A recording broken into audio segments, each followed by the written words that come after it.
ನಮಸ್ಕಾರ ಮಕ್ಕಳೇ, ನಾವು ಇವತ್ತು 9ನೇ ತರಗತಿಯ ಸಮಾಜ ವಿಜ್ಞಾನಕ್ಕೆ ಸಂಬಂಧಪಟ್ಟಂತೆ ಸಮಾಜ ವಿಜ್ಞಾನ ವಿಷಯಕ್ಕೆ ನಿಮ್ಮೆಲ್ಲರಿಗೂ ಸ್ವಾಗತವನ್ನು ಕೋರುವುದರ ಮೂಲಕ ಈ ದಿನ ಇತಿಹಾಸ ಪಾಠವನ್ನು ಪ್ರಾರಂಭಿಸೋಣ. ನನ್ನ ಹೆಸರು ಅಜ್ಜಪ್ಪ ಡಿ, ಸಹ ಶಿಕ್ಷಕರು, ಶ್ರೀ ಮಲ್ಲೇಶ್ವರ ಪ್ರೌಢಶಾಲೆ, ಮಾರವಳ್ಳಿ, ಶಿಕಾರಿಪುರ ತಾಲೂಕು, ಶಿವಮೊಗ್ಗ ಜಿಲ್ಲೆ. ಮಕ್ಕಳೇ, ಈಗಾಗಲೇ ನಿಮಗೆ ಮುಂದಿನ ತರಗತಿಯಲ್ಲಿ ಇತಿಹಾಸ ಏನು ಅಂತಕ್ಕಂಥದ್ದು ಗೊತ್ತಾಗಿದೆ. ಇತಿಹಾಸ ಅಂತಂದರೆ ಗತಕಾಲದ ಘಟನೆಗಳನ್ನು ನೈಜವಾಗಿ ಅಧ್ಯಯನವನ್ನು ಮಾಡ್ತಕ್ಕಂಥದ್ದೇನಿದೆ ಇದನ್ನು ನಾವು ಇತಿಹಾಸ ಎಂಬುದಾಗಿ ಕರೆಯಲಾಗುತ್ತದೆ. ಮಕ್ಕಳು ಯಾರಾದ್ರೂ ಹೇಳ್ತೀರಾ? Yes, very good. ನೀವು ಎಸ್, ವೆರಿ ಗುಡ್. ಅದೇ ರೀತಿಯಾಗಿ ಇತಿಹಾಸವಿದ್ದರೆ ಯಾವುದನ್ನು ಕೂಡ ನಾವು ಅಧ್ಯಯನವನ್ನು ಮಾಡಲಿಕ್ಕೆ ಅಥವಾ ತಿಳ್ಕೊಳ್ಳಲಿಕ್ಕೆ ಸಾಧ್ಯತೆ ಇಲ್ಲ. ಹಾಗಾಗಿನೇ ಇಲ್ಲಿ ಸಂವಿಧಾನ ಶಿಲ್ಪಿಯಾಗಿರ್ತಕ್ಕಂತಹ ಡಾಕ್ಟರ್ BR ಅಂಬೇಡ್ಕರ್ ಅವರು ಕೂಡ ತಮ್ಮದೇ ಆಗಿರ್ತಕ್ಕಂತಹ ಒಂದು ವ್ಯಾಖ್ಯೆಯನ್ನ ಇತಿಹಾಸದ ಬಗ್ಗೆ ತಿಳಿಸಿಕೊಟ್ಟಿರ್ತಕ್ಕಂಥದ್ದು ಕೂಡ ನಾವು ಗಮನಿಸಬಹುದಾಗಿದೆ. ಅದು ಏನಪ್ಪ ಅಂತಂದ್ರೆ, ಸರ್ವೇಸಾಮಾನ್ಯವಾಗಿ ಇತಿಹಾಸವನ್ನ ಮರೆತಿರ್ತಕ್ಕಂಥವ್ರು ಯಾರಿದ್ದಾರೆ ಅವರು ಯಾವ ಕಾರಣಕ್ಕೂ ಕೂಡ ಇತಿಹಾಸವನ್ನ ಸೃಷ್ಟಿ ಮಾಡಲಿಕ್ಕೆ ಸಾಧ್ಯವೇ ಇಲ್ಲ. ಇದು ಅಂಬೇಡ್ಕರ್ ಅವರ ಒಂದು ವ್ಯಾಖ್ಯೆ ಇರ್ತಕ್ಕಂಥದ್ದು. ಏನಂತ ವ್ಯಾಖ್ಯೆ ಅವರು ಹೇಳಿದ್ರು? ಇತಿಹಾಸವನ್ನ ಮರೆತಿರ್ತಕ್ಕಂಥವ್ರು ಇತಿಹಾಸವನ್ನ ಸೃಷ್ಟಿ ಮಾಡಲು ಸಾಧ್ಯವಿಲ್ಲ. ಹಾಗಾದ್ರೆ ಮಕ್ಕಳೇ, ನಾವು ಸರ್ವೇಸಾಮಾನ್ಯವಾಗಿ ಭಾರತದಲ್ಲಿ ಅಥವಾ ವಿಶ್ವದಲ್ಲಿ ಹಲವಾರು ಹಬ್ಬ ಆಚರಣೆಗಳನ್ನು ನಾವು ಇವತ್ತು ಮಾಡ್ತಾ ಬರ್ತಾ ಇದ್ದೀವಿ. ಯಾರಾದ್ರೂ ಹೇಳ್ತೀರಾ ಯಾವ್ಯಾವ ಹಬ್ಬಗಳನ್ನು ಆಚರಣೆಯನ್ನು ಮಾಡ್ತೀವಿ ಅಂತ ಹೇಳ್ಬಿಟ್ಟು? Yes, very good. ನೀವು ಹೇಳಿ. Yes, very good. ಹಲವಾರು ಹಬ್ಬಗಳನ್ನ ಆಚರಣೆಗಳನ್ನ ನಾವು ಇವತ್ತು ಆಚರಣೆಯನ್ನು ಮಾಡ್ತಾ ಇದ್ದೀವಿ. ವಿಶ್ವದಲ್ಲಾಗಿರ್ಬೋದು ಅಥವಾ ನಮ್ಮ ಭಾರತದಲ್ಲಿ ಆಗಿರ್ಬೋದು ಹಲವಾರು ಹಬ್ಬ ಹರಿದಿನಗಳನ್ನ ನಾವು ಆಚರಣೆ ಮಾಡ್ತಾ ಸಾಂಪ್ರದಾಯಿಕವಾಗಿ ಆಚರಣೆಯನ್ನು ಮಾಡ್ತಾ ಬರ್ತಾ ಇದ್ದೀವಿ. ಹಾಗಾದ್ರೆ ಯಾವ್ಯಾವ ಹಬ್ಬಗಳನ್ನು ನಾವು ಆಚರಣೆಯನ್ನ ಮಾಡ್ತಾ ಇದ್ದೀವಿ? ಗಣೇಶನ ಹಬ್ಬ ಅಥವಾ ಗಣೇಶ ಚತುರ್ಥಿ, ಬುದ್ಧ ಪೂರ್ಣಿಮಾ, ಕ್ರಿಸ್ಮಸ್ ಮತ್ತು ಬಕ್ರೀದ್ ಇವು ಪ್ರಮುಖವಾಗಿರ್ತಕ್ಕಂತಹ ಹಬ್ಬಗಳನ್ನು ನಾವು ಆಚರಣೆಯನ್ನು ಮಾಡ್ತಾ ಇದ್ದೀವಿ. ಅಂದ್ರೆ ಗಣೇಶ ಚತುರ್ಥಿಯನ್ನ ಯಾರು ಆಚರಣೆಯನ್ನು ಮಾಡ್ತೀವಿ? ಹಿಂದೂಗಳು, ಅಂದ್ರೆ ಹಿಂದೂ ಧರ್ಮಕ್ಕೆ ಸಂಬಂಧಪಟ್ಟಿರ್ತಕ್ಕಂಥವ್ರು ಏನನ್ನ ಆಚರಣೆಯನ್ನು ಮಾಡ್ತೀವಿ? ಗಣೇಶ ಚತುರ್ಥಿಯನ್ನು ಆಚರಣೆಯನ್ನು ಮಾಡಿದ್ರೆ, ಅದೇ ರೀತಿಯಾಗಿ ಬುದ್ಧ ಪೂರ್ಣಿಮೆಯನ್ನ ಬೌದ್ಧ ಧರ್ಮದವರು ಏನಿದ್ದಾರೆ ಅವರು ಆಚರಣೆಯನ್ನು ಮಾಡ್ತಕ್ಕಂಥದ್ದನ್ನು ನಾವು ಗಮನಿಸ್ತಾ ಇದ್ದೀವಿ.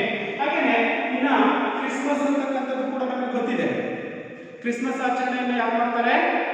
ಕ್ರೈಸ್ತವರು ಮಾಡ್ತಾರೆ. ಯಾರು ಮಾಡ್ತಾರೆ? ಕ್ರೈಸ್ತ ಧರ್ಮದವರು ಆಚರಣೆಯನ್ನು ಮಾಡ್ತಾರೆ. ಇನ್ನು ಸರ್ವೇಸಾಮಾನ್ಯವಾಗಿ ಬಕ್ರೀದ್ ಹಬ್ಬ ಅಂತಕ್ಕಂಥದ್ದು ಕೂಡ ಅದು ಒಂದು ಧರ್ಮದವರು ಕೂಡ ಆಚರಣೆಯನ್ನ ಮಾಡ್ತಾರೆ. ಯಾವ ಧರ್ಮದವರು ಮಾಡ್ತಾರೆ ಹಾಗಾದ್ರೆ? Yes, very good. ಯಾರು ಮಾಡ್ತಾರೆ? ಮುಸ್ಲಿಂ ಧರ್ಮಕ್ಕೆ ಅಥವಾ ಮುಸ್ಲಿಂ ಬಾಂಧವರು ಈ ಒಂದು ಬಕ್ರೀದ್ ಹಬ್ಬವನ್ನ ಆಚರಣೆಯನ್ನ ಮಾಡ್ತೇವೆ.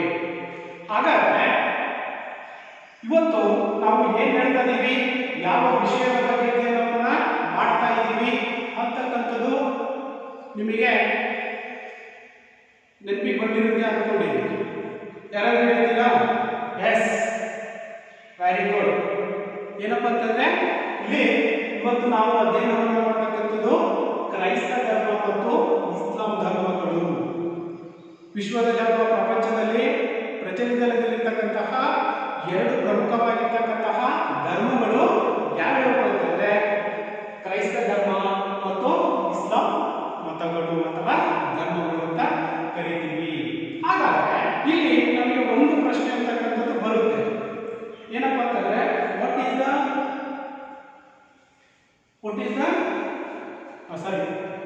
ಧರ್ಮ ಎಂದರೇನು? What is the religious means ಧರ್ಮ ಎಂದರೇನು? ಧರ್ಮ ಅಂದ್ರೆ ಏನು ಹೇಳ್ತೀರಾ? Yes, very good. ಅಂದ್ರೆ ಧರ್ಮ ಎಂದರೆ ಸತ್ಯದ ಮಾರ್ಗವನ್ನ ತೋರಿಸ್ತಕ್ಕಂಥದ್ದು, ಸತ್ಯವನ್ನ ತೋರಿಸ್ತಕ್ಕಂಥದ್ದು, ಸತ್ಯದ ದಾರಿಯನ್ನ ತೋರಿಸ್ತಕ್ಕಂಥದಕ್ಕೆ ನಾವೇನಂತ ಕರಿತೀವಿ? ಧರ್ಮ ಅಂತ ಕರಿತೀವಿ. ಹಾಗಾದ್ರೆ ಭಾರತದಲ್ಲಿ ಯಾವ ಯಾವ ಧರ್ಮಗಳನ್ನು ನಾವು ಕಾಣಬಹುದಾಗಿದೆ? ಭಾರತದಲ್ಲಿ ಯಾರು ಹೇಳ್ತೀರಾ ಮಕ್ಕಳೇ? ನೀವು ಹೇಳಿ. Very good. ಎಸ್, ನೀವು ಹೇಳಿ. ಎಸ್ ಎಸ್, ಹಲವಾರು ಧರ್ಮಗಳನ್ನ ನಾವು ಇವತ್ತು ಭಾರತದಲ್ಲಿ ಕಾಣ್ತಾ ಇದ್ದೀವಿ. ಅದಕ್ಕೆ ಸಂಬಂಧಪಟ್ಟಂತೆ ಸಾಮಾನ್ಯ ಕ್ರಿಸ್ತ ಪೂರ್ವದಲ್ಲಿರ್ತಕ್ಕಂಥ ಧರ್ಮಗಳು ಮತ್ತೆ ಕ್ರಿಸ್ತ ಹುಟ್ಟಿದ ಸಾಮಾನ್ಯ ಶತವರ್ಷದ ನಂತರದ ಧರ್ಮಗಳು, ಎರಡು ಭಾಗಗಳನ್ನಾಗಿ ನಾವು ಇಲ್ಲಿ ಕಾಣ್ತಾ ಇದ್ದೀವಿ. ಹಾಗಾದ್ರೆ ಸಾಮಾನ್ಯ ಶತಪೂರ್ವ ಅಂದ್ರೆ ಕ್ರಿಸ್ತ ಹುಟ್ಟುವುದಕ್ಕಿಂತ ಮುಂಚೆ ಯಾವ್ಯಾವ ಧರ್ಮಗಳಿದ್ವು, ಕ್ರಿಸ್ತ ಹುಟ್ಟಿದ ನಂತರ ಯಾವ್ಯಾವ ಧರ್ಮಗಳು ಅಂತಕ್ಕಂಥವು ಚಾಲ್ತಿಯಲ್ಲಿ ನಾವು ಗಮನಿಸಿದ್ರೆ ಹಿಂದೂ, ಜೈನ, ಜೊರಾಸ್ಟ್ರಿಯನ್ ಸಾಮಾನ್ಯ ಶತಪೂರ್ವದಲ್ಲಿ ಬರ್ತಕ್ಕಂಥವು ಅಂದ್ರೆ ಕ್ರಿಸ್ತ ಹುಟ್ಟುವುದಕ್ಕಿಂತ ಮುಂಚೆ ಬರ್ತಕ್ಕಂತಹ ಧರ್ಮಗಳನ್ನು ನಾವು ಹಿಂದೂ ಧರ್ಮ ಕಾಣ್ತೀವಿ, ಜೈನ ಧರ್ಮ ಕಾಣ್ತೀವಿ, ಜೊರಾಸ್ಟ್ರಿಯನ್ ಧರ್ಮವನ್ನ ಕಾಣ್ತಾ ಇದ್ದೀವಿ. ಹಾಗಾದ್ರೆ ಕ್ರೈಸ್ತ ಹುಟ್ಟಿದ ನಂತರದ ಸಾಮಾನ್ಯ ಶತ ವರ್ಷದ ನಂತರದ ಧರ್ಮಗಳನ್ನು ನಾವು ಗಮನಿಸಿದ್ರೆ ಇಲ್ಲಿ ಕ್ರೈಸ್ತ ಧರ್ಮ ಮತ್ತು ಇಸ್ಲಾಂ ಧರ್ಮಗಳು ಇವು ಕ್ರಿಸ್ತ ಹುಟ್ಟಿದ ನಂತರದಲ್ಲಿರ್ತಕ್ಕಂತಹ ಧರ್ಮಗಳು. ಹಾಗಾದ್ರೆ ಇಲ್ಲಿ ನಮಗೆ ಕ್ರೈಸ್ತ ಮತ್ತು ಇಸ್ಲಾಂ ಧರ್ಮಗಳನ್ನ ಸೆಮೆಟಿಕ್ ಧರ್ಮಗಳು ಅಂತ ಕೂಡ ನಾವು ಕರಿತೀವಿ.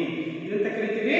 ಕ್ರೈಸ್ತ ಮತ್ತು ಇಸ್ಲಾಂ ಧರ್ಮಗಳು ಏನಿದೆ ಇವುಗಳನ್ನು ನಾವು ಸೆಮೆಟಿಕ್ ಧರ್ಮ ಅಂತ ಕೂಡ ಕರಿತೀವಿ. ಹಾಗಾದ್ರೆ ಸೆಮೆಟಿಕ್ ಅಂದ್ರೆ ಏನು?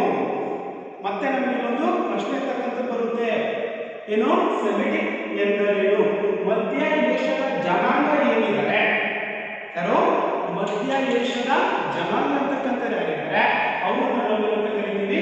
ಸೆಮೆಟಿಕ್ ಧರ್ಮ ಅಥವಾ ಸೆಮೆಟಿಕ್ ಧರ್ಮ ಎಂಬುದಾಗಿ ಕರೆಯಲಾಗುತ್ತದೆ. ಹಾಗಾದ್ರೆ ಇವತ್ತು ನಾವು ಅಧ್ಯಯನವನ್ನು ಮಾಡತಕ್ಕಂಥದ್ದು ಕ್ರೈಸ್ತ ಮತದ ಬಗ್ಗೆ ಸಂಪೂರ್ಣವಾಗಿರ್ತಕ್ಕಂಥ ಒಂದು ಅಂಶವನ್ನು ನಾವು ಈ ಒಂದು ತರಗತಿಯಲ್ಲಿ ತಿಳ್ಕೊಳ್ತಕ್ಕಂಥದ್ದು. ಹಾಗಾದ್ರೆ ನಾವು ಮೊದಲನೇದಾಗಿರ್ತಕ್ಕಂಥದ್ದು ಕ್ರೈಸ್ತ ಧರ್ಮ.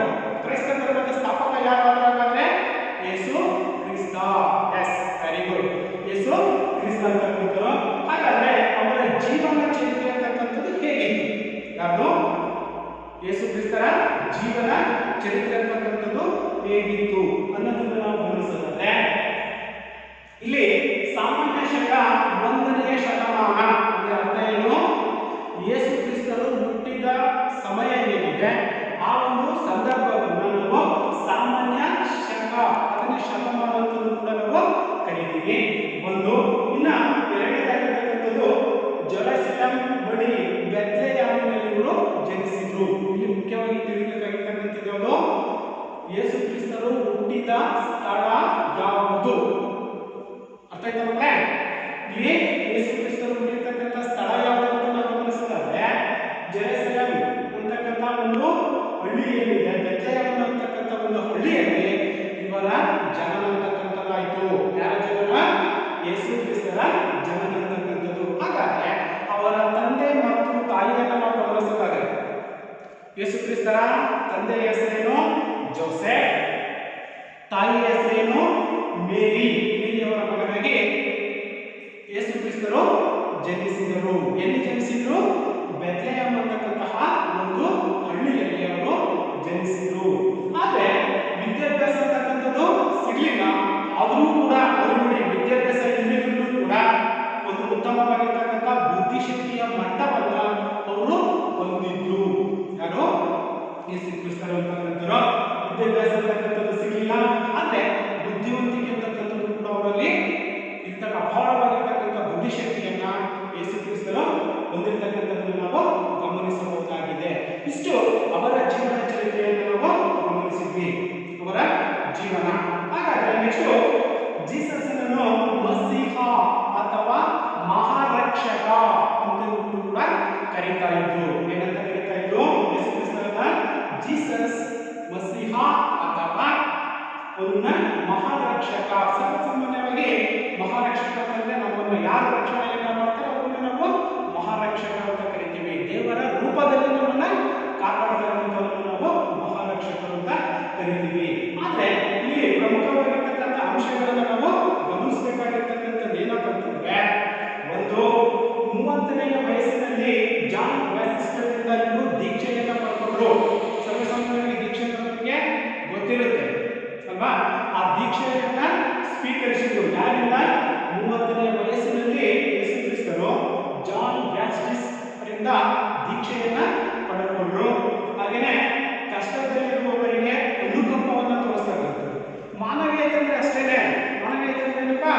ಕಷ್ಟದಲ್ಲಿ ಯಾರಿರ್ತಾರೆ ಅವರಿಗೆ ಅನುಕಂಪವನ್ನು ತೋರಿಸ್ತಕ್ಕಂಥ ಗುಣಗಳನ್ನ ಯಾರು ಹೊಂದಿದ್ರು ಹಾಗಾದ್ರೆ ಎಸ್ ಯೇಸು ಕ್ರಿಸ್ತರು ಹೊಂದಿರ್ತಕ್ಕಂಥದ್ದನ್ನು ನಾವು ಕಾಣ್ತಾ ಇದ್ದೀವಿ.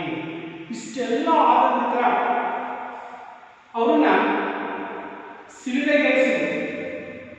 ಇಷ್ಟೆಲ್ಲ ಒಳ್ಳೆಯದಾಗಿರ್ತಕ್ಕಂತಹ ವ್ಯಕ್ತಿಯನ್ನು ಕೂಡ ಸಿಲುಬೆಗೇರಿಸಿದ್ರು. ಯೇಸು ಕ್ರಿಸ್ತರನ್ನ ಸಿಲುಬೆಗೇರಿಸಲಿಕ್ಕೆ ಹಲವಾರು ಕಾರಣಗಳನ್ನು ನಾವು ವ್ಯಕ್ತವನ್ನ ಪಡಿಸಬಹುದಾಗಿದೆ. ಮತ್ತೆ ಏನು ಕಾರಣಗಳನ್ನು ಕೊಡ್ಬೋದು ಹಾಗಾದ್ರೆ ಒಂದನೇ ಕಾರಣವನ್ನು ನಾವು ಗಮನಿಸೋದಾದ್ರೆ ರಾಜದ್ರೋಹದ ಆರೋಪವನ್ನ ಹೊರಿಸಿದ್ರು. ಅಂದ್ರೆ ರಾಜರಿಗೆ ಏನೋ ಒಂದು ರೀತಿಯಲ್ಲಿ ಅಪರಾಧ ಅಂತಕ್ಕಂಥದ್ದನ್ನು ಮಾಡಿದ್ದಾರೆ ಅಥವಾ ವಿರೋಧವನ್ನು ಕಟ್ಟಿಕೊಂಡಿದ್ದಾರೆ ಅಂತಕ್ಕಂಥ ಭಾವನೆಯಿಂದ ಅಲ್ಲಿರ್ತಕ್ಕಂಥವ್ರ ಮೇಲೆ ರಾಜದ್ರೋಹದ ಆರೋಪವನ್ನು ಯೇಸುವಿನ ಮೇಲೆ ಹೊರಿಸಿದ್ರು. ಇನ್ನ ಎರಡನೇದಾಗಿರ್ತಕ್ಕಂಥದ್ದು ಗೋಲ್ಗೊಥಾ ಎಂಬ ಬೆಟ್ಟದಲ್ಲಿ ಶುಕ್ರವಾರದ ದಿನ ರಾಜರ ಈ ಒಂದು ಆರೋಪ ಅಂತಕ್ಕಂಥದ್ದನ್ನು ತಿಳಿದ ತಕ್ಷಣ ಏನ್ ಮಾಡಿದ್ರು ಯೇಸುವನ್ನ ಕರೆತಂದ್ರು. ಎಲ್ಲಿಗೆ ಕರೆತಂದ್ರು ಮಕ್ಕಳೇ ಅಂತಂದ್ರೆ ಗೋಲ್ಗೊಥಾ ಅಂತಕ್ಕಂಥ ಒಂದು ದೊಡ್ಡದಾಗಿರ್ತಕ್ಕಂಥ ಬೆಟ್ಟ ಏನಿದೆ ಆ ಬೆಟ್ಟದ ಕರ್ಕೊಂಡು ಶುಕ್ರವಾರದ ದಿನ ಅವರನ್ನ ಆ ಒಂದು ಬೆಟ್ಟದಲ್ಲಿ ಯಾವ ಬೆಟ್ಟ ಗೋಲ್ಗೊಥಾ ಅಂತಕ್ಕಂತಹ ಬೆಟ್ಟದಲ್ಲಿ ಅವರನ್ನ ಶುಕ್ರವಾರದ ದಿನ ಗಲ್ಲಿಗೆ ಏರಿಸಿದ್ರು. ಗಲ್ಲಿಗೆ ಏರಿಸಿದ್ರು ಗೊತ್ತಾಗುತ್ತಾ ನಮಗೆ ಸಿಲುಬೆ ಅಂತ ಕರಿತೀವಿ. ಸಿಲುಬೆಗೆ ಏರಿಸ್ತಕ್ಕಂಥದ್ದು ಸಿಲುಬೆಗೆ ಏರಿಸಿದ್ರು. ಈ ದಿನವನ್ನ ಕ್ರೈಸ್ತ ಧರ್ಮದವರು ಏನಂತ ಆಚರಣೆಯನ್ನು ಮಾಡ್ತಾರಪ್ಪ ಅಂತಂದ್ರೆ ಗುಡ್ ಫ್ರೈಡೆ. ಗುಡ್ ಫ್ರೈಡೆ ಅಂತಕ್ಕಂಥ ಒಂದು ದಿನವನ್ನಾಗಿ ಇವರು ಆಚರಣೆಯನ್ನು ಮಾಡ್ತಾರೆ. ಕೇಳಬಹುದು ನಿಮಗೆ ಮಕ್ಕಳ ಪ್ರಶ್ನೆ ಏನು ಯೇಸುವಿನ ಗುಡ್ ಫ್ರೈಡೆನ ಯಾಕೆ ಯೇಸು ಕ್ರೈಸ್ತ ಧರ್ಮದವರು ಆಚರಣೆಯನ್ನು ಮಾಡ್ತಾರೆ ಅಂತ ಪ್ರಶ್ನೆ ಬರಬಹುದು ಮಕ್ಕಳೇ. ಅವಾಗ ನಾವು ಹೇಳ್ಬೇಕಾಗಿರ್ತಕ್ಕಂಥದ್ದು ಗೋಲ್ಗೊಥಾ ಎಂಬ ಬೆಟ್ಟದಲ್ಲಿ ಶುಕ್ರವಾರದ ದಿನ ಯೇಸುವನ್ನ ಗಲ್ಲಿಗೇರಿಸಿದ್ರು. ಈ ಒಂದು ದಿನವನ್ನೇ ನಾವು ಏನಂತ ಕರಿತೀವಿ ಗುಡ್ ಫ್ರೈಡೆ ಎಂಬುದಾಗಿ ಇವತ್ತು ಕೂಡ ಕ್ರೈಸ್ತ ಧರ್ಮದವರು ಜನಾಂಗದವರು ಏನಿದ್ದಾರೆ ಧರ್ಮದವರು ಏನಿದ್ದಾರೆ ಅವರೆಲ್ಲರೂ ಕೂಡ ಗುಡ್ ಫ್ರೈಡೆಯನ್ನ ಆಚರಣೆಯನ್ನ ತಮ್ಮದೇ ಇರತಕ್ಕಂಥ ಒಂದು ಹಬ್ಬದ ರೀತಿಯಲ್ಲಿ ಆಚರಣೆಯನ್ನ ಮಾಡ್ತಕ್ಕಂಥ ಒಂದು ಪದ್ಧತಿಯನ್ನ ನಾವು ಇಲ್ಲಿ ಕಾಣ್ತಾ ಇದ್ದೀವಿ. ಓಕೆ, ನಿಮಗೆ ಒಂದೆರಡು ಸಣ್ಣದಾಗಿರ್ತಕ್ಕಂತಹ ಸುಲಭವಾಗಿರ್ತಕ್ಕಂಥ ಮತ್ತು ಸರಳವಾಗಿರ್ತಕ್ಕಂಥ ಪ್ರಶ್ನೆಗಳನ್ನು ನಾವು ಕೇಳ್ತೀವಿ. ಹಾಗೆಯೇ ಇಲ್ಲಿ ಯೇಸು ಕ್ರಿಸ್ತರ ತಂದೆ ಮತ್ತು ತಾಯಿಯನ್ನ ತಿಳಿಸಿ ಅಂತ ಹೇಳ್ತಾ ಇದ್ದಾರೆ. ಯಾರು ಹೇಳ್ತೀರಾ? Yes, very good. ತಂದೆ ಜೋಸೆಫ್, ತಾಯಿ ಮೇರಿಯವರ ಮಗನಾಗಿ ಅವರು ಜನಿಸಿದ್ರು. ಹಾಗಾದ್ರೆ ಇಲ್ಲಿ ಯೇಸುವರನ್ನ ಯಾವ ದಿನದಂದು ಸಿಲುಬೆಗೇರಿಸಲಾಯಿತು ಮಕ್ಕಳೇ? ನೀವು ಹೇಳಿ. Yes, very good. ಇಲ್ಲಿ ಎಸ್, ಯಾವ ದಿನದಂದು? ಶುಕ್ರವಾರ ದಿನದಂದು ಅವರನ್ನ ಸಿಲುಬೆಗೆ ಏರಿಸಲಾಯಿತು.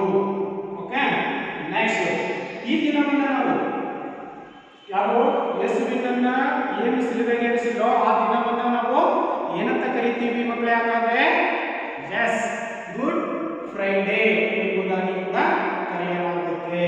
ಹಾಗಾದ್ರೆ ಇಷ್ಟೆಲ್ಲ ಯೇಸು ಅಥವಾ ಕ್ರೈಸ್ತ ಧರ್ಮವನ್ನು ನಾವು ಗಮನಿಸಿದಾಗ ಯೇಸುವಿನ ಪಾತ್ರವನ್ನು ಕೂಡ ನಾವು ಗಮನಿಸಿದ್ದೀವಿ. ಅದರಲ್ಲಿ ಯೇಸು ಕ್ರಿಸ್ತರ ಕೆಲವೊಂದು ಬೋಧನೆಗಳನ್ನು ನಾವು ಅಧ್ಯಯನವನ್ನು ಮಾಡತಕ್ಕಂಥದ್ದು ಅಥವಾ ತಿಳಿತಕ್ಕಂಥದ್ದು. ಏನೆಲ್ಲ ಬೋಧನೆಗಳನ್ನು ನಾವು ಬೋಧಿಸಿದ್ರು, ಏನು ಈ ಒಂದು ಕ್ರೈಸ್ತ ಧರ್ಮದ ಬೋಧನೆಗಳನ್ನು ನಾವು ಗಮನಿಸಿದಾಗ ಮೊದಲನೇದಾಗಿರ್ತಕ್ಕಂಥದ್ದು ದೇವರು ಒಬ್ಬನೇ. ನೋಡಿ, ಇಸ್ಲಾಂ ಧರ್ಮದಲ್ಲೂ ಕೂಡ ಹೇಳಿರ್ತಕ್ಕಂಥದ್ದೇ ದೇವರು ಒಬ್ಬನೇ, ನಾಮಗಳು ಮಾತ್ರ ಹಲವಾರು. ದೇವರು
ದೇವರನ್ನ ಪ್ರೀತಿಸಿದಂತೆಯೇ. ಮಕ್ಕಳೇ ನೋಡಿ ಹೇಗಿದೆ, ಯೇಸು ಏನ್ ಹೇಳ್ತಾ ಇದ್ದಾರೆ ತಮ್ಮ ಬೋಧನೆಯಲ್ಲಿ, ನಾವು ಕಷ್ಟದಲ್ಲಿರುವವರನ್ನ ಪ್ರೀತಿಸಿದರೆ, ಕಷ್ಟದಲ್ಲಿ ಯಾವಾಗ ಇದ್ದಾರೆ ಅಂತ ಹೇಳ್ಬಿಟ್ಟು ಅವ್ರನ್ನ ನಾವು ಪ್ರೀತಿಸ್ತಾ ಹೋಗ್ಬೇಕು. ಅವ್ರಿಗೆ ಕಷ್ಟ ಇದೆ ಅಂತ ಹೇಳ್ಬಿಟ್ಟು ನಾವು ನಗ್ತಕ್ಕಂಥದ್ದಲ್ಲ. ಹೌದು ತಾನೆ? ಇದು ಮಾನವೀಯ ಗುಣನೂ ಕೂಡ ಅಲ್ಲ. ಅದಕ್ಕೆ ನಾವು ಕಷ್ಟದಲ್ಲಿರುವವರನ್ನ ಪ್ರೀತಿಸಿದರೆ ದೇವರನ್ನ ಪ್ರೀತಿಸಿದಂತೆ. ನೋಡಿ, ಯಾರಾದ್ರೂ ನಿಮಗೆ ಕಷ್ಟ ಸಹಾಯ ಕೇಳ್ಬೋದು, ಕೇಳದಲ್ಲಿ ಇರ್ಬೋದು, ಅಥವಾ ಅವರಿಗೆ ನಾವು ಸಹಾಯವನ್ನು ಮಾಡ್ತಕ್ಕಂಥ ಮನೋಭಾವನೆಯನ್ನ ನಾವು ಬೆಳೆಸ್ಕೋಬೇಕು. ಆಗ ದೇವರನ್ನು ನಾವು ಅಲ್ಲಿ ಪ್ರೀತಿಸಿದಂತೆ. ಎಷ್ಟು ದೈವಭಕ್ತಿಯನ್ನು ನಾವು ಹೊಂದಿದ್ದೀವೋ ಅಷ್ಟು ನಾವು ಮೋಕ್ಷವನ್ನು ಪಡೆಯಲಿಕ್ಕೆ ಸಾಧ್ಯತೆ ಇದೆ ಅಂತಕ್ಕಂಥ ಒಂದು ಅಂಶವನ್ನ ಇಲ್ಲಿ ಯೇಸು ಕ್ರಿಸ್ತರು ತಮ್ಮ ಬೋಧನೆಯಲ್ಲಿ ತಿಳಿಸಿಕೊಟ್ರು. ಇನ್ನ 4ನೇ ಅಂಶವನ್ನು ನಾವು ಗಮನಿಸಿದಾಗ ಏನ್ ಹೇಳಿದ್ದಾರೆ? 4, ಪರರಿಂದ ಯಾವುದನ್ನ ಬಯಸದೆ ನಾವು ಅವರ ಸೇವೆಯನ್ನು ಮಾಡಬೇಕು. ನೋಡಿ, 4ನೇ ಬೋಧನೆಯಲ್ಲಿ ಯೇಸು ಎಷ್ಟು ಚೆನ್ನಾಗಿ ಹೇಳಿದಾರಪ್ಪ ಅಂತಂದ್ರೆ, ಪರರಿಂದ ಯಾವುದನ್ನು ಕೂಡ ನಾವು ಬಯಸಬಾರದು. ನಾವೇನಾದ್ರೂ ಬೇರೆಯವರಿಗೆ ಸಹಾಯವನ್ನು ಮಾಡ್ತಾ ಇದ್ದೀವಿ ಅಂತಂದ್ರೆ ಆ ಸಹಾಯಕ್ಕೆ ತಕ್ಕ ಪ್ರತಿಫಲವನ್ನು ಅವರು ನಮಗೆ ನೀಡ್ತಾ ಇದ್ದಾರೆ ಅಂತಕ್ಕಂಥ ಭಾವನೆ ನಮ್ಮಲ್ಲಿ ಇರಬಾರದು. ಅರ್ಥ ಆಯ್ತಲ್ಲ? ನಾವು ಅವರ ಸೇವೆಯನ್ನ ಮಾಡಬೇಕು, ಸೇವಾಪೂರ್ವಕವಾಗಿರ್ತಕ್ಕಂಥ ಮಾಡಬೇಕೆ ವಿನಃ ಅದರಿಂದ ನಾವು ಫಲಾಪೇಕ್ಷೆಯನ್ನ ಪಡಿತಕ್ಕಂಥದ್ದು ತಪ್ಪು. ಹಾಗಾದ್ರೆ ಇಲ್ಲಿ ಒಂದು ಬೆಸ್ಟ್ ಎಕ್ಸಾಂಪಲ್ ಅನ್ನ ನಾವು ಉದಾಹರಣೆಗೆ ತಗೊಳ್ಳೋದಾದ್ರೆ, ಸರ್ವಸಾಮಾನ್ಯವಾಗಿ ನಿಮಗೆ ಗೊತ್ತಿರಬೇಕು ಮದರ್ ತೆರೇಸಾ ಅಲ್ವಾ? ನಮ್ಮ ಮಕ್ಕಳಿಗೆ ಗೊತ್ತಿದೆ ತಾನೆ? ಅವರು ಎಲ್ಲರೂ ನಿಸ್ವಾರ್ಥ ಸೇವೆಯನ್ನ ಮಾಡಿದ್ರು. ಅವ್ರೇನಾದ್ರು ಬಯಸಿದ್ರ, ಏನಾದ್ರು ಪ್ರತಿಫಲ ಸಿಗಲಿ ಅಂತಕ್ಕಂಥ ಭಾವನೆಯನ್ನ ಇಟ್ಕೊಂಡಿದ್ರ ಅವ್ರ ಮಕ್ಕಳೇ? ಖಂಡಿತ ಇಲ್ಲ. ಹಾಗಾಗಿ ಪರರಿಂದ ಯಾವುದನ್ನು ಬಯಸಬೇಡಿ. ನೀವು ಒಂದು ಅವರ ಸೇವೆಯನ್ನ ಯಾವಾಗಲೂ ಕೂಡ ನಾವು ಅವರ ಸೇವೆಯಲ್ಲಿ ಭಾಗಿಯಾಗಿದ್ರೆ ದೇವರಿಗೆ ಸೇವೆಯನ್ನ ಮಾಡಿದಷ್ಟು ಪುಣ್ಯ ಅಂತಕ್ಕಂಥದ್ದು ನಮಗೆ ಬರುತ್ತೆ ಅಂತಕ್ಕಂತಹ ಒಂದು ಅಂಶವನ್ನ ಈ ಒಂದು ಯೇಸು ಕ್ರಿಸ್ತರ ತಮ್ಮ ಬೋಧನೆಯಲ್ಲಿ ತಿಳಿಸಿರ್ತಕ್ಕಂಥ ನಾವು ಕಾಣ್ತಾ ಇದ್ದೀವಿ. ಇನ್ನ 5ನೇದಾಗಿರ್ತಕ್ಕಂಥದ್ದು ನಾವು ಗಮನಿಸ್ತಕ್ಕಂಥದ್ದು ಮಾನವನ ಸೇವೆಯೇ ದೇವರ ಸೇವೆ. ಸಾಮಾನ್ಯವಾಗಿ ನಮಗೆ ಇದು ಮಕ್ಕಳಿಗೆ ಗೊತ್ತಿದೆ, ಏನು? ಮಾನವರ ಸೇವೆಯೇ ದೇವರ ಸೇವೆ. ಅಂದ್ರೆ ಕಷ್ಟದಲ್ಲಿರ್ತಕ್ಕಂಥವ್ರಿಗೆ ಸಹಾಯವನ್ನು ಮಾಡಬೇಕು. ಯಾರು ಕಷ್ಟದಲ್ಲಿರ್ತಕ್ಕಂಥವ್ರು ಇದ್ದಾರೆ ಅಂತವರಿಗೆ ನಮ್ಮ ಕೈಲಾದಷ್ಟು ಸಹಾಯವನ್ನು ಮಾಡಬೇಕು. ಅದನ್ನೇ ನಾವು ಇಲ್ಲಿ ಏನ್ ಹೇಳ್ತಾ ಇದ್ದೇನೆ? ಮಾನವರ ಸೇವೆಯೇ ದೇವರ ಸೇವೆ. ಅಂದ್ರೆ ಏನ್ ಅರ್ಥವನ್ನ ಹೇಳ್ಬೋದು ನಾವು? ಜನಸೇವೆ ಜನಾರ್ದನದ ಸೇವೆ. ಇಲ್ಲಿ ಜನಸೇವೆ ಯಾರು? ಮಾನವರು ಬರ್ತಾರೆ. ಜನಾರ್ದನ ಯಾರು? ದೇವರು. ಹೌದಾ? ಹೌದು ತಾನೆ? ಎಸ್. ಅದಕ್ಕೆ ಮಾನವನ ಸೇವೆಯೇ ದೇವರ ಸೇವೆ. ನಾವು ಯಾರು ಕಷ್ಟದಲ್ಲಿರ್ತಕ್ಕಂಥವರಿಗೆ ಸಹಾಯವನ್ನ ಮಾಡಿದ್ರೆ, ಸೇವೆಯನ್ನ ಮಾಡಿದ್ರೆ, ಅಥವಾ ವೃದ್ಧರಿಗೆ ಅಥವಾ ಅಂಗವಿಕಲರಿಗೆ ಅಥವಾ ಅಂಧರಿಗೆ ಇಂಥವರಿಗೆ ಸಹಾಯವನ್ನು ಮಾಡುತ್ತಾ ಹೋದ್ರೆ ಅಲ್ಲಿ ನಾವು ದೇವರ ಸೇವೆಯನ್ನು ಮಾಡಿದಷ್ಟು ತೃಪ್ತಿ ಅಂತಕ್ಕಂಥದ್ದು ನಮಗೆ ಲಭ್ಯವಾಗುತ್ತೆ ಅಂತಕ್ಕಂಥ ಒಂದು ಬೋಧನೆಯನ್ನ ಅವರು ಪ್ರತಿಯೊಬ್ಬ ಮಾನವರು ಕೂಡ ಇದು ಅರಿತು ಬದುಕಬೇಕು ಜೀವನದಲ್ಲಿ ಅಂತಕ್ಕಂಥ ಅಂಶವನ್ನ ಇವರು ತಿಳಿಸಿಕೊಟ್ರು. ಇನ್ನು 6ನೇ ಅಂಶವನ್ನು ನಾವು ಗಮನಿಸಿದರೆ, ಮಾನವನು ತನ್ನ ತಪ್ಪಿಗೆ ಪಶ್ಚಾತ್ತಾಪ ಪಟ್ಟರೆ ಅದಕ್ಕೆ ದೇವರಿಂದ ಕ್ಷಮಾಪಣೆ ಇದೆ. ನೋಡಿ, ನಾವೇನೋ ಗೊತ್ತಿಲ್ಲದ ನಮಗೆ ಏನಾದರೂ ಸಂದರ್ಭಗಳಲ್ಲಿ ಕೆಲವು ತಪ್ಪುಗಳನ್ನು ಮಾಡಬಹುದು. ಆ ಮಾಡಿರ್ತಕ್ಕಂಥ ತಪ್ಪುಗಳನ್ನ ನಾವು ಒಪ್ಕೊಂಡಿದ್ದಾದ್ರೆ ಅಥವಾ ಅದರಿಂದ ನಾವು ಪಶ್ಚಾತ್ತಾಪವನ್ನ ಪಟ್ಟಿದ್ದೇ ಆದರೆ ಅಲ್ಲಿ ದೇವರು ಅಂತಕ್ಕಂಥವ್ರು ಏನ್ ಮಾಡ್ತಾನೆ? ಕ್ಷಮಾದಾನವನ್ನ ನೀಡ್ತಾನೆ. ಅಂದ್ರೆ ನಾವು ಮಾಡಿರ್ತಕ್ಕಂಥ ತಪ್ಪಿಗೆ ಇಲ್ಲೇ ಪಶ್ಚಾತ್ತಾಪವನ್ನ ಪಟ್ಟು ಕೆಲವೊಂದು ಸಂದರ್ಭಗಳಲ್ಲಿ ನಾವು ಕೆಲವರು ಏನ್ ಮಾಡ್ತೀವಪ್ಪ ಅಂತಂದ್ರೆ ಯಾವ್ದಾದ್ರು ರೀತಿಯಲ್ಲಿ ತೊಂದರೆಯನ್ನ ಕೊಡ್ತಾ ಇರ್ತೀವಿ. ತೊಂದರೆಯನ್ನ ಕೊಟ್ಟ ನಂತರ ಏನಾಗುತ್ತೆ? ನಾವು ಅವಾಗ ಅಯ್ಯೋ ನನಗೆ ಮಾಡಬಹುದಾಗಿತ್ತಲ್ವಾ, ಅಯ್ಯೋ ನನಗೆ ಮಾಡ್ಬಿಟ್ಟೆ ಅಂತ ಹೇಳ್ಬಿಟ್ಟು ಪಶ್ಚಾತ್ತಾಪವನ್ನ ಪಡ್ತೀವ. ಆ ಪಶ್ಚಾತ್ತಾಪಕ್ಕೆ ಪರಿಣಾಮವಾಗಿ ಅಲ್ಲಿ ದೇವರಿಂದ ನಮಗೆ ಕ್ಷಮೆ ಅಂತಕ್ಕಂಥದ್ದು ಕೂಡ ಸಿಗ್ತಾ ಹೋಗುತ್ತೆ. ಮಕ್ಕಳೇ, ಇದನ್ನ ನಾವು ಮನದಟ್ಟನ್ನ ಮಾಡ್ಕೋಬೇಕಾಗಿರ್ತಕ್ಕಂಥದ್ದು. ಹಾಗೇನೆ ಇಲ್ಲಿ 7ನೇ ಬೋಧನೆಯನ್ನ ತಿಳಿಸಿದರೆ, ನಿನ್ನ ಶತ್ರುವನ್ನ ನೀನು ಪ್ರೀತಿಸು. ನೋಡಿ, ನಮಗೆ ಯಾರು ಎಷ್ಟೇ ಕೆಟ್ಟದ್ದನ್ನೇ ಬಯಸ್ತೀವಿ ಮಕ್ಕಳೇ, ಆದ್ರೆ ನಮ್ಮ ಶತ್ರುಗಳನ್ನು ಕೂಡ ನಾವು ಪ್ರೀತಿ ವಾತ್ಸಲ್ಯದಿಂದ ಕಂಡಾಗ ಎಂತಹ ಶತ್ರುಗಳು ಕೂಡ ನಮಗೆ ಮಿತ್ರರಾಗ್ತಕ್ಕಂತಹ ಒಂದು ಸಂದರ್ಭಗಳು ಬಂದೇ ಬರ್ತವೆ. ಹೌದು ತಾನೆ? ಈಗ ಅದಕ್ಕೆ ಒಂದು ಬೆಸ್ಟ್ ಎಕ್ಸಾಂಪಲ್ ಅನ್ನ ಕೊಡ್ತೀವಿ. ಏನಪ್ಪ ಅಂತಂದ್ರೆ, ಒಬ್ಬ ಕಳ್ಳ ಇದ್ದಾನೆ.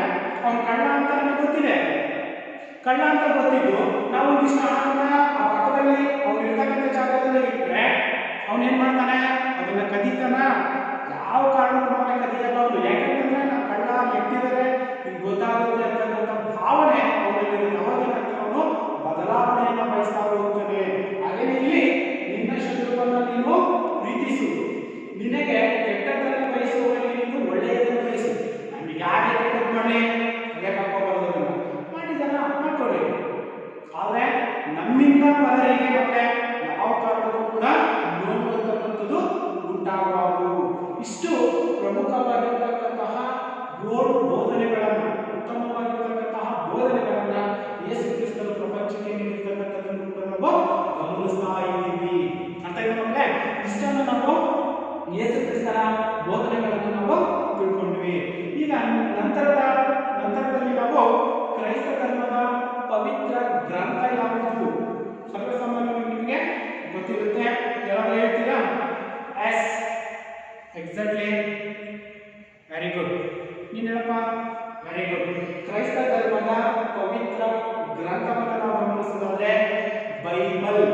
ನಿಮಗೆ ಇಲ್ಲಿ ಪ್ರಶ್ನೆ ಕೇಳಬಹುದು, ಯೇಸು ಕ್ರಿಸ್ತರ ಬೋಧನೆಗಳನ್ನ ತಿಳಿಸಿ ಅಂತ. ಇಷ್ಟು ಅಂಶಗಳು ಏನಿದ್ದಾವೆ, ನಾವು ಇಷ್ಟಪಟ್ಟ ತಿಳ್ಕೊಂಡಿರ್ತಕ್ಕಂತಹ ಇಷ್ಟು ಅಂಶಗಳೇನಿದ್ದಾವೆ, ಇಷ್ಟು ಅಂಶಗಳನ್ನು ಕೂಡ ನಾವು ಬರೀಬೇಕಾಗುತ್ತೆ. ಹಾಗಾದ್ರೆ ಇಲ್ಲಿ ಒಂದು ಪ್ರಶ್ನೆ ಬರುತ್ತೆ, ಏನಂತಂದ್ರೆ ಕ್ರೈಸ್ತ ಧರ್ಮದ ಪವಿತ್ರ ಗ್ರಂಥ ಯಾವುದು? ಯಾರು ಹೇಳ್ತೀರ? S, Bible. ಬೈಬಲ್ ಪ್ರಮುಖವಾಗಿರ್ತಕ್ಕಂತಹ ಗ್ರಂಥ. ಹಾಗಾದ್ರೆ ಮುಂದೆ ನಾವು ನೋಡೋದಾದ್ರೆ ಕ್ರೈಸ್ತ ಧರ್ಮದ ಪ್ರಸಾರ ಅಥವಾ ಪ್ರಚಾರ. ಕ್ರೈಸ್ತ ಧರ್ಮ ಅಂತಕ್ಕಂಥದ್ದು ಇಷ್ಟೆಲ್ಲ ನಾವು ಹೇಳ್ತಾ ಬಂದಿದ್ದೀವಿ. ಹೇಗೆ ಅದು ಪ್ರಚಾರವಾಯಿತು, ಒಬ್ಬರಿಗೊಬ್ಬರಿಗೆ ಅದು ಹೇಗೆ ಉಂಟಾ ಹೋಯಿತು, ಅವರು ಹೇಗೆ ತಮ್ಮ ಧರ್ಮವನ್ನ ಪ್ರಚಾರ ಮಾಡ್ತಾ ಹೋದ್ರು ಅನ್ನೋದನ್ನು ನಾವು ಗಮನಿಸೋದಾದ್ರೆ ಇಲ್ಲಿ ಕ್ರೈಸ್ತ ಧರ್ಮದ ಪ್ರಸಾರಕ್ಕೆ 3 ಪ್ರಮುಖವಾಗಿರ್ತಕ್ಕಂತಹ ಕಾರಣಗಳನ್ನ, ಮುಖ್ಯವಾಗಿ 3 ಪ್ರಮುಖವಾಗಿರ್ತಕ್ಕಂತಹ ಕಾರಣಗಳನ್ನು ನಾವು ಇಲ್ಲಿ ಗಮನಿಸಬೇಕಾಗುತ್ತೆ. ಒಂದನೇದಾಗಿರ್ತಕ್ಕಂಥದ್ದು 12 ಜನ ಶಿಷ್ಯರನ್ನ ಅಪೋಸಲ್ಸ್ ಎಂದು ಕರೆಯಲಾಗುತ್ತೆ. ಒಂದನೇ ಕಾರಣ, ಧರ್ಮ ಪ್ರಚಾರವನ್ನು ಮಾಡಬೇಕಾದ್ರೆ ಪ್ರಮುಖವಾಗಿ ಎಷ್ಟು ಜನ ಶಿಷ್ಯರನ್ನ ಒಳಗೊಂಡಿದ್ರು ಅನ್ನೋದಾದ್ರೆ 12 ಜನ ಶಿಷ್ಯರನ್ನ ಇವರು ಒಳಗೊಂಡಿದ್ರು. ಈ 12 ಜನ ಶಿಷ್ಯರನ್ನು ಏನಂತ ಕರೀತಾ ಇದ್ರು? ಅಪೋಸಲ್ಸ್ ಎಂಬುದಾಗಿ ಕರೆಯಲಾಗ್ತಾ ಇತ್ತು. ಈ ಎರಡನೇದು ಕಾರಣಗಳನ್ನು ನಾವು ಗಮನಿಸಿದ್ರೆ ಸಂತ ಪೀಟರ್ ಏನಿದ್ದಾನೆ, ಈ 12 ಜನ ಶಿಷ್ಯರಲ್ಲಿ ಪ್ರಮುಖನಾಗಿರ್ತಕ್ಕಂಥವನೇ ಸಂತ ಪೀಟರ್. ಪೀಟರ್ ರೋಮ್ನಲ್ಲಿ ಕ್ಯಾಥೋಲಿಕ್ ಚರ್ಚ್ ಅನ್ನ ಸ್ಥಾಪನೆಯನ್ನ ಮಾಡ್ದ. ಈಗ ಅರ್ಥ ಆಯ್ತಾ ಮಕ್ಕಳೇ? ಏನು, ಕ್ರೈಸ್ತ ಧರ್ಮದ ಪ್ರಚಾರಕ್ಕೆ 3 ಪ್ರಮುಖ ಕಾರಣಗಳಾದವು. ಒಂದನೇ ಕಾರಣ ಏನಪ್ಪ ಅಂತಂದ್ರೆ 12 ಜನ ಶಿಷ್ಯರನ್ನ ಅಪೋಸಲ್ಸ್ ಅಂತ ಕರೀತಾ ಇದ್ವಿ. ಆ 12 ಜನ ಶಿಷ್ಯರಲ್ಲಿ ಒಬ್ಬರು ಪ್ರಮುಖನಾಗಿರ್ತಕ್ಕಂಥವ್ರು ಯಾರು? ಸಂತ ಪೀಟರ್ ಅಂತಕ್ಕಂಥವ್ರು ಏನಿದ್ದಾನೆ, ಇವನು ರೋಮ್ನಲ್ಲಿ ಕ್ಯಾಥೋಲಿಕ್ ಚರ್ಚ್ ಅನ್ನ ಸ್ಥಾಪನೆಯನ್ನು ಮಾಡ್ದ. ಇದು ಎರಡನೇ ಕಾರಣ. ಇನ್ನು ಮೂರನೇ ಕಾರಣ ಬಹಳಷ್ಟು ಪ್ರಮುಖವಾಗಿರ್ತಕ್ಕಂಥದ್ದು. ಮೂರನೇ ಕಾರಣ ಹೇಗಪ್ಪ ಅಂತಂದ್ರೆ ರೋಮ್ ಚಕ್ರವರ್ತಿಯಾಗಿರ್ತಕ್ಕಂಥ ಕಾನ್ಸ್ಟೈಂಟ್ ಅಂತಕ್ಕಂಥವ್ನು ಏನಿದ್ದಾನೆ, ರೋಮ್ನ ಚಕ್ರವರ್ತಿ ಅಥವಾ ರೋಮ್ನ ರಾಜ ಏನಿದ್ದಾನೆ, ಅವನು ಯಾರು? ಕಾನ್ಸ್ಟೈಂಟ್ ಅಂತಕ್ಕಂಥವ್ನು ಸಾಮಾನ್ಯ ಶಕ 313ರಲ್ಲಿ ಈ ಒಂದು ಕ್ರೈಸ್ತ ಧರ್ಮವನ್ನ ತಾನೇ ಸ್ವೀಕರಿಸ್ತಾನೆ.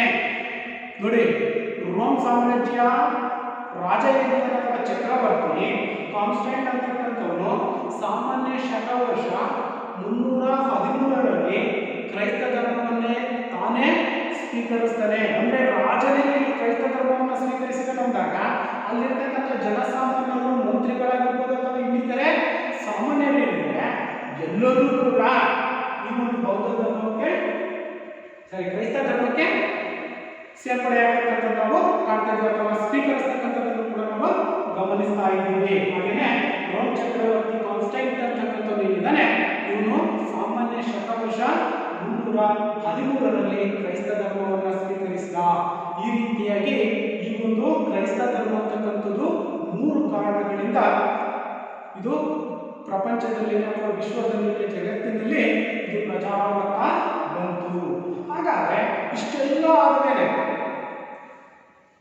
ಕ್ರೈಸ್ತ ಧರ್ಮಕ್ಕೆ ಅಥವಾ ಕ್ರೈಸ್ತ ಧರ್ಮದ ಕೊಡುಗೆಯನ್ನು ನಾವು ನೋಡೋದಾದ್ರೆ ಏನೇನು ಕೊಡುಗೆಗಳಾದ it is the contribution to the Christ ಅಥವಾ ಕ್ರೈಸ್ತ ಧರ್ಮದ ಕೊಡುಗೆಗಳು ಏನೇನು ಕೊಡುಗೆಗಳನ್ನು ಅವರು ನೀಡಿದ್ದಾರೆ. ಒಂದು, ಶಾಂತಿ ಮತ್ತು ಸೋದರತ್ವ ತತ್ವವನ್ನ ಪಡಿಬೇಕು. ಶಾಂತಿ ಇರಬೇಕು, ಯಾವುದೇ ಗೊಂದಲಗಳಿಗೆ ಘರ್ಷಣೆಗಳಿಗೆ ಎಡೆ ಮಾಡಿಕೊಡದೆ ಎಲ್ಲರೂ ಕೂಡ ಶಾಂತಿ ಇರಬೇಕು. ಅಷ್ಟೇ ಅಲ್ಲದೆ ಸಹಬಾಳ್ವೆ ಸೋದರತ್ವ ಭಾವನೆಯನ್ನ ನಾವೆಲ್ಲರೂ ಒಂದೇ ಅಂತಕ್ಕಂಥ ಭಾವನೆಯನ್ನು ನಾವು ಬೆಳೆಸಬೇಕು ಅಂತಕ್ಕಂಥ ಒಂದು ಕೊಡುಗೆಯನ್ನು ನೀಡಿದರು. ಇನ್ನು ಎರಡನೇದಾಗಿರ್ತಕ್ಕಂಥದ್ದು ಪ್ರಮುಖವಾಗಿರ್ತಕ್ಕಂಥ ಅಂಶ ಅವರ ಕೊಡುಗೆಯಲ್ಲಿ ಎರಡನೇದಾಗಿರ್ತಕ್ಕಂಥದ್ದೇನಿದೆ ಬಹಳಷ್ಟು ಪ್ರಮುಖವಾಗಿರ್ತಕ್ಕಂಥ ಅಂಶ ಏನಪ್ಪ, ಶಿಕ್ಷಣ ಕೇಂದ್ರಕ್ಕೆ ಅಥವಾ ಶಿಕ್ಷಣದ ಕೇಂದ್ರಗಳ ಸ್ಥಾಪನೆಗೆ ಅವರು ಹೆಚ್ಚು ಒತ್ತನ್ನು ಕೊಟ್ಟಿದ್ರು. ಈಗ ನೋಡಿ, ಸಾಕಷ್ಟು ಮಿಷನರಿಗಳಂತಕ್ಕಂಥವನ್ನು ನಾವು ಕಾಣ್ತಾ ಇದ್ದೀವಿ. ಸಾಕಷ್ಟು ಮಿಷನರಿಗಳು ಅವ್ರದೇ ಆಗಿರ್ತಕ್ಕಂಥ ಒಂದು ಸಂಸ್ಥೆಗಳನ್ನು ಸ್ಥಾಪನೆ ಮಾಡಿಕೊಂಡು ಅಲ್ಲಿ ಶಿಕ್ಷಣಕ್ಕೆ ಹೆಚ್ಚಿನ ಒಂದು ಪ್ರಾಮುಖ್ಯತೆಯನ್ನ ಕ್ರೈಸ್ತ ಧರ್ಮೀಯರು ನೀಡಿರ್ತಕ್ಕಂಥದ್ದನ್ನು ಕೂಡ ನಾವು ಇವತ್ತಿಗೂ ಕೂಡ ಕಾಣ್ತಾ ಇದ್ದೀವಿ. ಇದು ಎರಡನೇದಾಗಿರ್ತಕ್ಕಂಥದ್ದು. ಇನ್ನ ಸ್ತ್ರೀ ಶಿಕ್ಷಣಕ್ಕೆ ಪ್ರೋತ್ಸಾಹವನ್ನು ನೀಡಿರ್ತಕ್ಕಂಥದ್ದು ಇನ್ನೊಂದು ಪ್ರಮುಖವಾಗಿರ್ತಕ್ಕಂಥ ಕೊಡುಗೆಯನ್ನ ನಾವು ಕ್ರೈಸ್ತ ಧರ್ಮದಲ್ಲಿ ಗಮನಿಸೋದಾದ್ರೆ ಸ್ತ್ರೀ ಶಿಕ್ಷಣಕ್ಕೆ, ಯಾಕೆಂತಂದ್ರೆ ಅವಾಗಿನ ಒಂದು ಕಾಲದಲ್ಲಿ ಮಹಿಳೆಯರಿಗೆ ಹೆಚ್ಚಿನ ಶಿಕ್ಷಣ ಅಂತಕ್ಕಂಥದ್ದು ಇರ್ತಾನೆ ಇರಲಿಲ್ಲ. ನಾವು ಹಿಂದಿನ ಕಾಲದಲ್ಲಿ ಹೋದರೂ ಕೂಡ ಮಹಿಳೆಯರಿಗೆ ಅಷ್ಟೇ ಶಿಕ್ಷಣ. ಈಗ ಆಧುನಿಕ ಕಾಲದಲ್ಲಿ ಆ ಒಂದು ಪದ್ಧತಿ ಅಂತಕ್ಕಂಥದ್ದಿಲ್ಲ.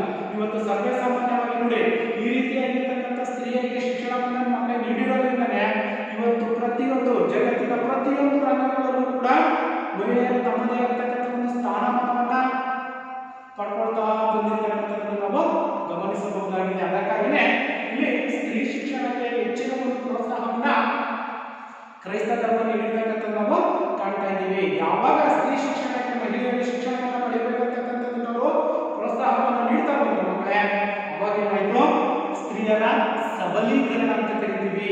ಅಂದ್ರೆ ಸ್ತ್ರೀಯರು ಒಂದು ಉತ್ತಮವಾಗಿರ್ತಕ್ಕಂತಹ ಸಮಾಜದಲ್ಲಿ ಸ್ಥಾನಮಾನವನ್ನು ಪಡಿತಕ್ಕಂಥದ್ದು, ಆರ್ಥಿಕವಾಗಿ ರಾಜಕೀಯವಾಗಿ ಎಲ್ಲಾ ರಂಗಗಳಲ್ಲೂ ಕೂಡ ಅವರು ಉತ್ತಮವಾಗಿರ್ತಕ್ಕಂಥ ಒಂದು ಸ್ಥಾನಮಾನವನ್ನ ಪಡಿತಾ ಬಂದರು. ಇದು ಮೂರನೇದಾಗಿರ್ತಕ್ಕಂಥದ್ದು. ಇನ್ನ ನಾಲ್ಕನೇದಾಗಿರ್ತಕ್ಕಂಥದ್ದು ವೈದ್ಯಕೀಯ ಸೇವೆಗಳು. ಸರ್ವೇಸಾಮಾನ್ಯವಾಗಿ ದಾದಿಯರು ಅಂತ ನಾವೇ ಕರಿತೀವಿ ಮತ್ತೆ, ಗೊತ್ತಲ್ಲ ನಮಗೆ, ನರ್ಸ್ ಅಂತ ಕರಿತೀವಿ ನಾವು ಇಂಗ್ಲಿಷಲ್ಲಿ. ದಾದಿಯರು ಏನಿದ್ದಾರೆ ಅಥವಾ ವೈದ್ಯಕೀಯ ಸೇವೆಗಳೇನಿದ್ದಾವೆ, ಡಾಕ್ಟರ್ಸ್ ಅಂತ ನಾವೇ ಕರಿತೀವಿ.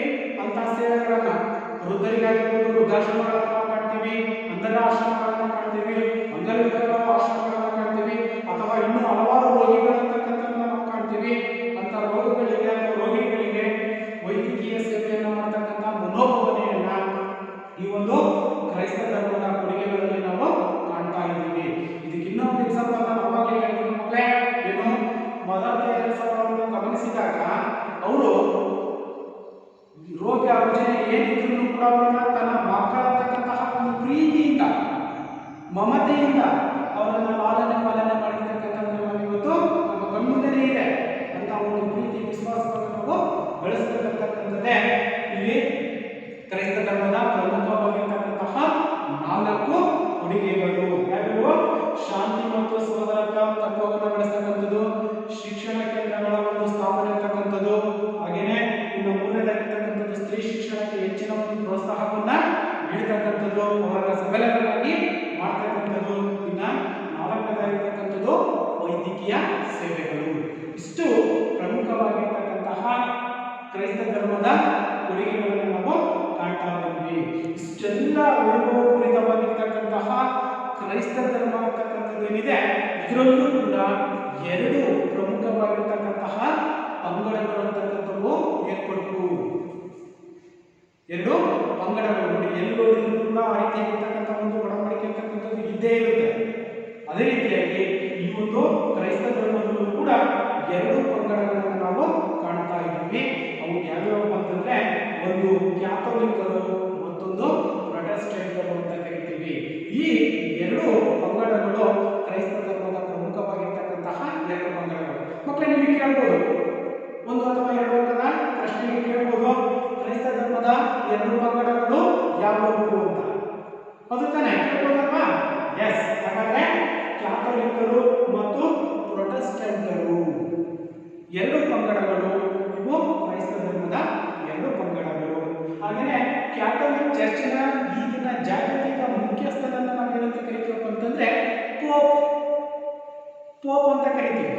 ಸರ್ವೇಸಾಮಾನ್ಯವಾಗಿ ನಾವು ಪೋಪ್ ಫಾದರ್ ಕ್ರೈಸ್ತ ಒಂದು ಇದರಲ್ಲಿ ಮಿಷನರಿಗಳ ಅಥವಾ ಚರ್ಚ್ಗಳು ಇರ್ತಾವಲ್ಲ ನೋಡಿದಿಲ್ಲ. ಆ ಚರ್ಚ್ಗಳಲ್ಲಿ ಪೋಪ್ ಅಂತಕ್ಕಂಥವ್ರು ಇರ್ತಕ್ಕಂಥವ್ರು ಜಾಗತಿಕ ಮುಖ್ಯಸ್ಥ ಅಂದ್ರೆ ಮೇನ್ ಹೆಡ್ ಅಂತ ನಾವು ಕರಿತೀವಿ, ಮುಖ್ಯಸ್ಥ. ಅವನ್ನ ನಾವು ಕ್ಯಾಥೋಲಿಕ್ನ ಚರ್ಚ್ನ ಜಾಗತಿಕ ಮುಖ್ಯಸ್ಥ. ಚರ್ಚ್ಗಳಲ್ಲಿ ಫಾದರ್ ಅಂತ ಕರಿತೀವಿ ನಾವು ಇವಾಗ. ಆ ಫಾದರ್ ನಾವು ಅಲ್ಲಿ ಜಾಗತಿಕ ಮಟ್ಟದಲ್ಲಿ ಮುಖ್ಯಸ್ಥನನ್ನು ನಾವು ಪೋಪ್ ಅಂತ ಕರಿತೀವಿ. ಈಗಿನ ಪೋಪ್ನ ಮುಖ್ಯಸ್ಥರನ್ನು ನಾವು ಫ್ರಾನ್ಸಿಸ್ ಅಂತ ಕರಿತೀವಿ. ಇಷ್ಟು ಕ್ರೈಸ್ತ ಧರ್ಮದ ಎರಡು ಪ್ರಮುಖವಾಗಿರ್ತಕ್ಕಂಥ ಪಂಗಡಗಳು, ಕ್ಯಾಥೋಲಿಕರು ಮತ್ತು ಪ್ರೊಟೆಸ್ಟೆಂಟರು. ಹಾಗಾದ್ರೆ ಕ್ಯಾಥೋಲಿಕ್ ಚರ್ಚ್ನ ಜಾಗತಿಕ ಮುಖ್ಯಸ್ಥರನ್ನು ನಾವೇನಂತ ಕರಿತೀವಿ ಮಕ್ಕಳೇ? ಎಸ್, ವೆರಿ ಗುಡ್, ಪೋಪ್ ಅಂತ ಕರಿತೀವಿ. ಈಗಿನ ಪೋಪ್ನ ಮುಖ್ಯಸ್ಥರನ್ನು ನಾವೇನಂತ ಕರಿತೀವಿ? ಈಗ ಏನಂತ ಕರಿತೀವಿ? ಫ್ರಾನ್ಸಿಸ್ ಎಂಬುದಾಗಿ ಕರೆಯಲಾಗುತ್ತದೆ.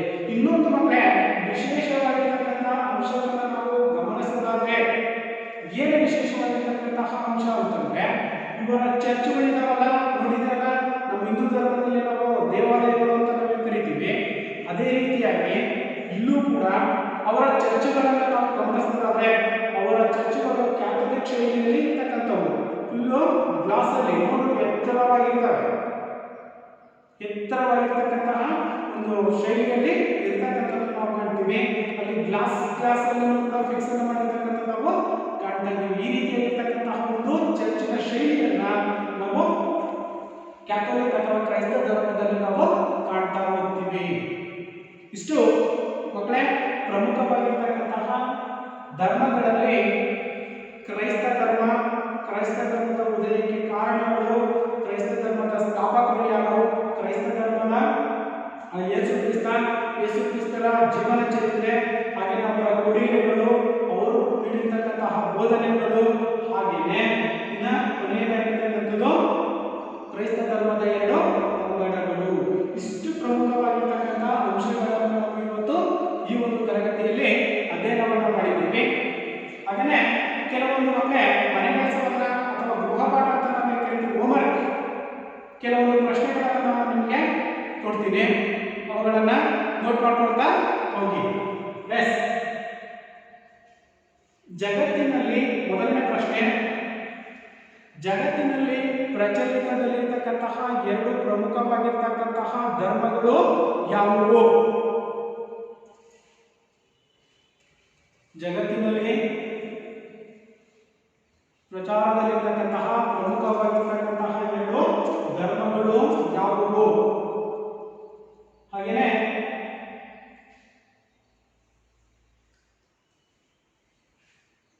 ಯೇಸು ಕ್ರಿಸ್ತರು ಹುಟ್ಟಿದ ಸ್ಥಳ ಯಾವುದು? ಯೇಸು ಕ್ರಿಸ್ತರು ಹುಟ್ಟಿದ ಸ್ಥಳ ಯಾವುದು? ಇನ್ನ ಮೂರನೇ ಪ್ರಶ್ನೆ ಬಂದ್ರೆ,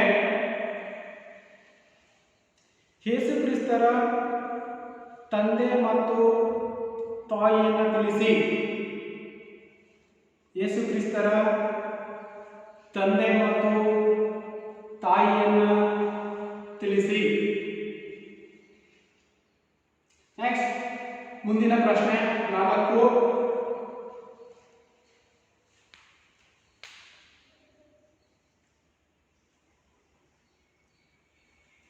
ಯೇಸು ಕ್ರಿಸ್ತರಿಗೆ ಸಿಲುಬೆಗೇರಿಸಿದ ಸ್ಥಳ ಯಾವುದು? ಯೇಸು ಕ್ರಿಸ್ತರನ್ನು ಸಿಲುಬೆಗೇರಿಸಿದ ಸ್ಥಳ ಯಾವುದು? ಇನ್ನ 5ನೇ ಪ್ರಶ್ನೆ, ಯೇಸು ಕ್ರಿಸ್ತರ ಬೋಧನೆಗಳನ್ನು ಸಂಕ್ಷಿಪ್ತವಾಗಿ ವಿವರಿಸಿ. ಯೇಸು ಕ್ರಿಸ್ತರ ಬೋಧನೆಗಳನ್ನು ಸಂಕ್ಷಿಪ್ತವಾಗಿ ವಿವರಿಸಿ.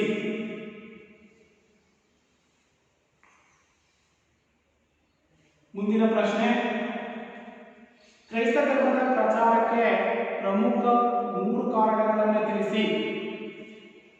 ಕ್ರೈಸ್ತ ಧರ್ಮ ಪ್ರಚಾರಕ್ಕೆ ಅಥವಾ ಪ್ರಸಾರಕ್ಕೆ ಪ್ರಮುಖ 3 ಕಾರಣಗಳನ್ನು ತಿಳಿಸಿ.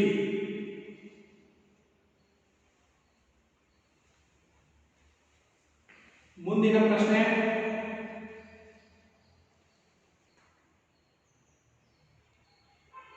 ಕ್ರೈಸ್ತ ಧರ್ಮದ ಕೊಡುಗೆಗಳನ್ನು ತಿಳಿಸಿ. ಕ್ರೈಸ್ತ ಧರ್ಮದ ಕೊಡುಗೆಗಳನ್ನು ತಿಳಿಸಿ.